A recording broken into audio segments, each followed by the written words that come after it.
அருமையான கர்த்தருடைய ஜனமே, இது கேட்டுக்கொண்டிருக்கிறதான கர்த்தருடைய பிள்ளையே, நீங்களும் நானும் ஆராதிக்கிற கர்த்தர் ஜீவன் உள்ளவர். ஆமென் சொல்லுங்க.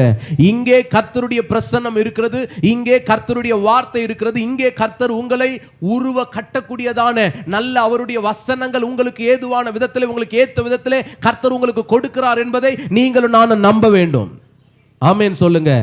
எப்பொழுதுமே நம்முடைய வாழ்க்கையில பின்னடையக்கூடிய காரியங்களுக்கு விட்டு கொடுக்கவே கூடாது. நம்ம பின்மாற்றத்துக்கு நம்ம வாழ்க்கையில இடம் கொடுக்கவே கூடாது. கர்த்தர் எப்ப என் கூட பேசுறாரோ, நான் சரியில்லைன்னு பேசினா சரியாகணும்னு நினைக்கணும். ஆமென் சொல்லுங்க. கர்த்தர் என் கூட இடைப்படுறாருன்னா உடனே என்னை மாத்தி கொள்றதுக்கா நான் என்னை ஒப்பு கொடுக்கணுமே தவிர நான் என்ன பண்ணக்கூடாது, வேற எதையும் நான் மாத்தினு நினைக்க கூடாது. ஆமென் சொல்லுங்க. ஏனென்றால் இங்க கர்த்தருடைய வார்த்தை சொல்லுகிறது, திஸ்பியனாகிய எலியாவை நோக்கி, நீ எழுந்து சமாரியாவுடைய ராஜாவின் ஆட்களுக்கு எதிர்பட போய், இஸ்ரவேலிலே தேவன் இல்லை என்றா நீங்கள் எக்ரோனின் தேவனாகிய பாகால் சேபுவிடத்தில் விசாரிக்க போகிறீர்கள். அதனால எலியா சொல்றாரு, அவங்கிட்ட போய் சொல்லு, அகசியா கிட்ட, அவன் ஏறின கட்டன்ல இருந்து அவன் இறங்காம அப்படியே செத்துருவான்னு சொல்லு. அல்லேலூயா. எப்படிப்பட்ட ஒரு பயங்கரம்! இந்த ஒரு துணிகரமான செய்தியை யாராலையாவது சொல்ல முடியுமா? ராஜா செத்துருவான்னு சொல்லு. எனக்கு யாரை குறிச்சும் பயம் கிடையாது, எனக்கு யாரை குறிச்சும் கவலையும் கிடையாது. அவர் சொல்றாரு, சொல்கிறேன். ஆமென் சொல்லுங்க. அவர் சொல்றதை தான் சொல்லுவேன், அவர் சொல்றதை தான் செய்வேன்.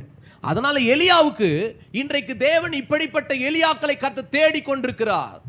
இன்னைக்கு ஒத்து போகிற நபர்கள், ஊரோடு ஒத்து போகிற பழக்கம், ஒத்து ஊதுகிறவர்கள் பார்த்துருக்கீங்களா? இன்னைக்கு எல்லாத்தையும் பேசுறது தப்பா இருந்தா கூட அவன் கொட்டிட்டு ஊங்கொட்டிட்டு என்ன பண்ணியிருப்பாங்க, உட்காந்துட்டு அப்படியா நடந்துச்சு, அப்படி ஆயிடுச்சு, இப்படி பண்ணிருக்க கூடாது.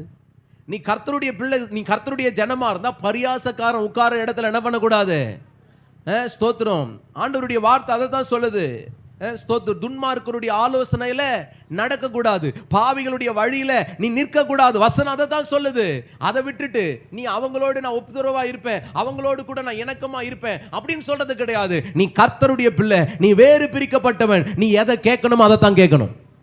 ஆமென் சொல்லுங்க. பின்னால இருக்கிறவங்கலாம், நீ எதை கேட்கணுமோ அதை தான் கேட்கணும், எதை பேசணுமோ அதை தான் பேசணும். கர்த்தருக்கு விரோதமான காரியத்தை என்ன பண்ணக்கூடாது, பேசக்கூடாது.